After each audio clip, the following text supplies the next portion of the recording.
Tuhan sertamu. Dan sertamu juga. Inilah Injil Yesus Kristus menurut Santo Yohanes. Dimuliakanlah Tuhan.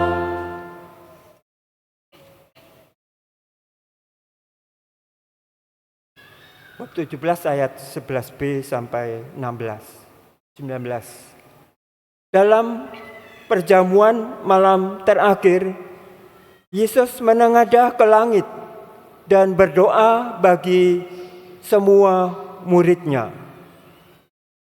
Ya Bapa yang kudus, peliharalah mereka dalam nama-Mu, yaitu nama-Mu yang telah Engkau berikan kepadaku, supaya mereka menjadi satu sama seperti kita. Selama aku bersama mereka, aku memelihara mereka dalam nama-Mu yang telah Engkau berikan kepadaku. Aku telah menjaga mereka, dan tidak ada seorang pun dari mereka yang binasa, selain dia yang telah ditentukan untuk binasa, supaya digenapi yang tertulis dalam kitab suci. Tetapi sekarang aku datang kepadamu. Aku mengatakan semuanya ini sementara aku masih ada di dalam dunia, supaya penuhlah sukacitaku di dalam diri mereka. Aku telah memberikan firman-Mu kepada mereka, dan dunia membenci mereka, karena mereka bukan dari dunia, sama seperti aku bukan dari dunia. Aku tidak meminta supaya Engkau mengambil mereka dari dunia, tetapi supaya Engkau melindungi mereka dari yang jahat. Mereka bukan dari dunia, sama seperti aku bukan dari dunia. Kuduskanlah mereka dalam kebenaran. Firman-Mu adalah kebenaran. Sama seperti Engkau mengutus aku ke dalam dunia, demikian pula aku telah mengutus mereka ke dalam dunia. Aku menguduskan diriku bagi mereka, supaya mereka pun dikuduskan dalam kebenaran. Berbahagialah orang yang mendengarkan sabda Tuhan dan tekun melaksanakannya.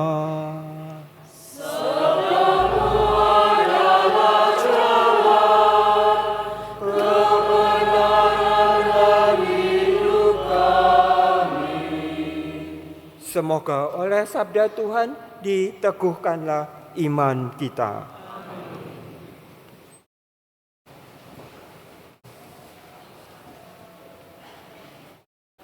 Nama Tuhan. Kita semua tahu 10 perintah Allah. Perintah kedua menyebutkan jangan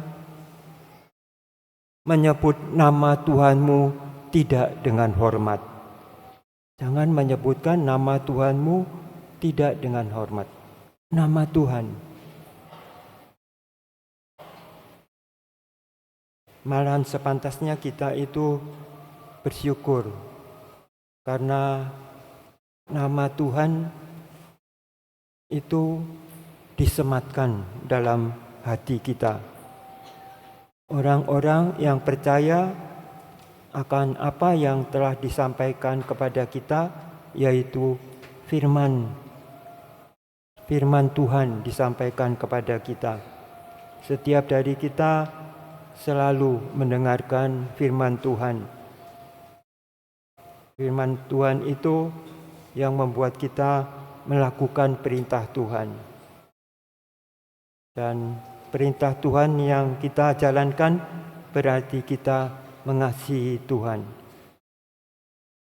Bukan kamu yang mengasihi aku, tetapi aku yang mengasihi kamu. Kita mendengarkan tadi Injil itu tentang Yesus yang berdoa. Dalam perjamuan malam terakhir itu, Yesus berdoa untuk murid-muridnya, untuk semua murid-muridnya, yang dahulu maupun yang sekarang, yaitu orang-orang yang percaya akan firman yang disampaikan kepada mereka. Mengapa firman itu sampai ke dalam diri kita? Allah itu berkomunikasi kepada kita. Dia sendiri berkomunikasi di dalam hati kita. Yesus berkata supaya kita mengenal Allah itu, mengetahui bagaimana kita mengetahui bahwa Allah itu dalam diri kita. Bila kita menuruti perintah Kristus itu untuk saling mengasihi. Kalau kita saling mengasihi, kata Rasul Yohanes itu dalam suratnya, itu Allah dalam kita, yaitu dalam rohnya, ambil bagian dalam roh Allah. Yesus berdoa kepada Bapanya untuk murid-muridnya. Yesus berdoa, katanya, aku telah memelihara mereka, para murid itu, dalam namamu, ya Bapa. Sekarang peliharalah mereka itu, ya Bapa, supaya mereka mendapatkan kasih-Mu itu. Peliharalah mereka dalam namaku. Berilah dalam namaku. Peliharalah mereka dalam namaku. Allah itu, Yesus itu sekarang Yesus yang dalam Injil itu masih bersama murid-muridnya. Ketika aku bersama murid-muridku, aku minta kepadamu, ya Bapa, untuk memelihara mereka dalam namaku.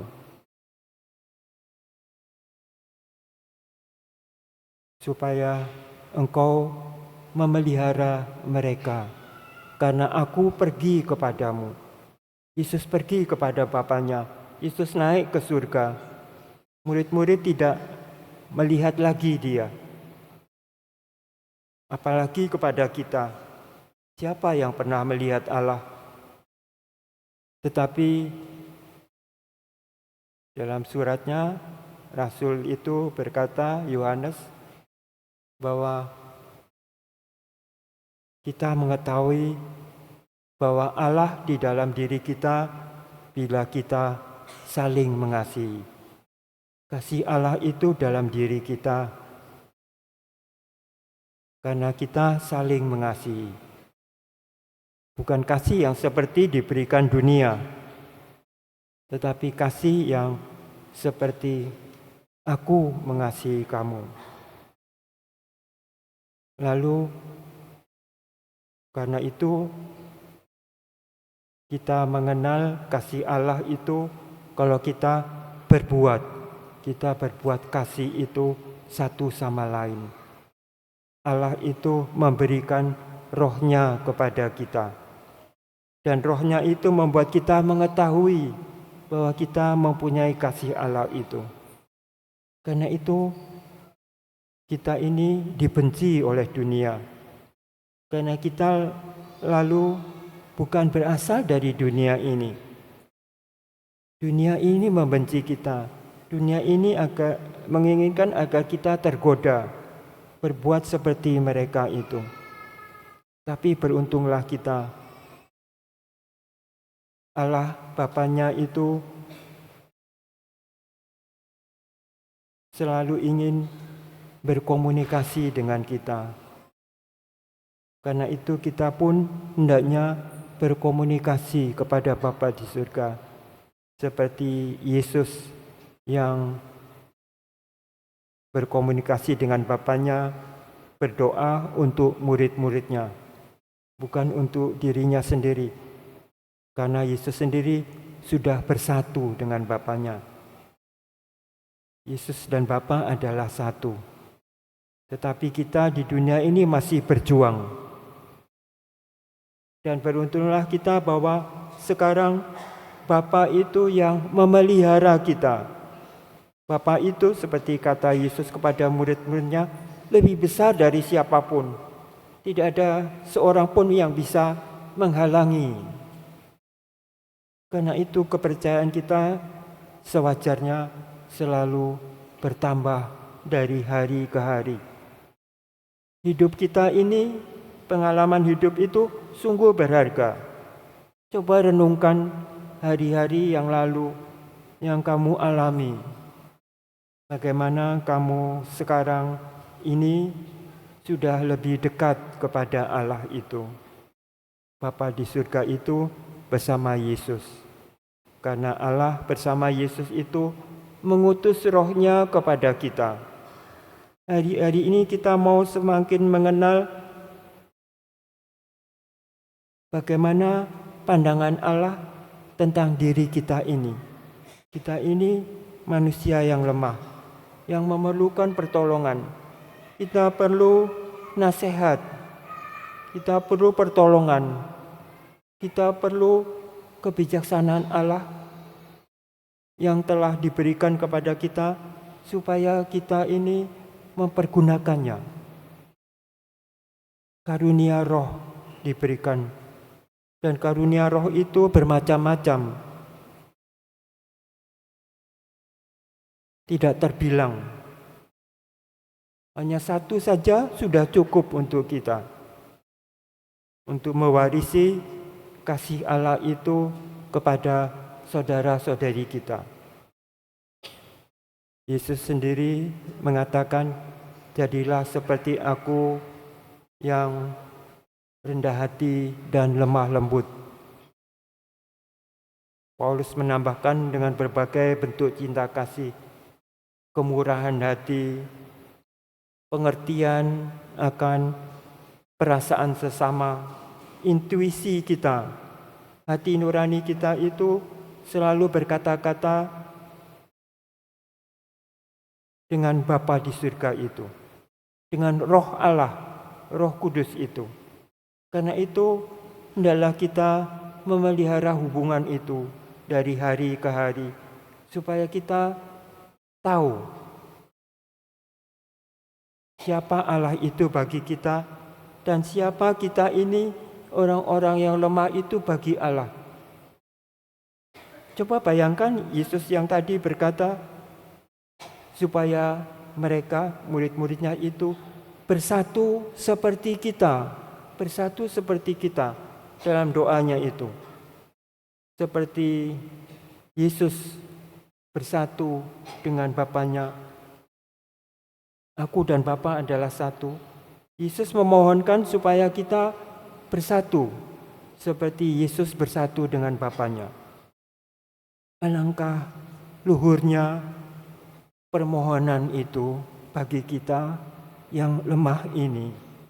Karena itu mari kita tekadkan hati kita untuk terus-menerus berhubungan dengan Allah itu. Berdoalah kepada Bapa itu dengan kesungguhan hati. Lalu kita akan tahu bagaimana cara Bapa itu melindungi kita. Melindungi kita. Kita selalu dihadapkan kepada bahaya, godaan dunia ini yang selalu mengiming-imingi kita dengan berbagai material, lahiriah. Kadang-kadang dinampakkan bahwa orang punya orang menyumbang kita, orang menginginkan kita hidup yang enak, lalu kita terjerumus. Tadi dalam doa komunikasi itu, bahwa bahaya sekarang itu, teknologi yang tinggi itu membuat kita lalu punya kebiasaan yang berubah. Karena dulunya itu kita merasa diri lemah, kita itu sekarang menjadi kuat karena barang-barang yang kita punyai, teknologi yang kita punyai. Lalu kita merasa bahwa kita ini bisa berbuat apa saja untuk membuat kita nyaman, tenteram, barang-barang duniawi itu. Tetapi sesungguhnya semuanya itu sementara. Dinamakan artificial intelligence, artinya kecerdasan buatan. Kita dibuat seolah-olah kita ini cerdas, tetapi sesungguhnya kita ini kecerdasannya mungkin semakin lemah dalam hubungan komunikasi kita dengan Allah. Kita melupakan hubungan kita dengan Allah itu karena kita di dunia ini disibukkan dengan hal-hal duniawi ini. Disibukkan. Apalagi kalau dunia ini membenci kita. Seperti kata Yesus itu, dunia membenci kamu. Jangan khawatir, dunia ini lebih dahulu membenci aku, kata Yesus. Karena itu kita ini hendaknya selalu siap dan waspada. Peliharalah hati dan budi kita ini dengan kecerdasan yang datang dari Allah. Itu kasih karunia. Itu yang disebut roh itu, roh Allah. Anugerah Allah kepada kita supaya punya pengertian, pengetahuan yang benar, kebenaran itu. Kebenaran bahwa Allah itu pertama-tama yang memelihara kita. Dan jangan khawatir kalau Allah itu memelihara kita. Pastilah Allah itu memberikan ketenangan damai yang bukan imitasi, yang bukan palsu, tetapi sungguh-sungguh damai. Sekalipun hidup kita ini di mata orang mungkin kita ini orang yang di luar, atau orang yang bodoh, atau orang yang di luar yang pecundang di dunia ini. Kita ini dianggap pecundang. Karena itu mari kita selalu tanamkan di dalam hati kita firman Tuhan itu. Dan kita bisa, karena Tuhan sendiri yang memberi kita rohnya supaya kita mengerti. Hati kita itu mengerti. Kamu mengetahui bahwa Allah itu senantiasa memberikan kasih-Nya kepada kita melalui putranya Yesus Kristus. Itu tulisan Injil itu. Para murid itu juga dikuatkan. Hari ini para murid terutama Petrus itu telah memilih pengganti Yudas itu. Pengganti Yudas supaya mereka itu berjumlah 12. Rasul untuk menggenapi apa yang dijanjikan menurut kitab suci. Kitab suci itu melukiskan juga masa yang akan datang. Masa di mana Tuhan itu menghakimi kita. Bukan menghukum kita. Karena hukuman itu sudah terjadi ketika orang berbuat di dalam kegelapan. Karena itu hendaklah kita selalu berjalan di jalan yang terang, selalu berkomunikasi dengan Allah kita, bukan dengan perbuatan-perbuatan yang hanya nampak saja, tetapi pertama-tama hati kita ini, supaya kita bisa berkata, terjadilah kehendak-Mu ya Tuhan. Apa yang Kau kehendaki terjadilah pada diri kami yang lemah ini. Amin.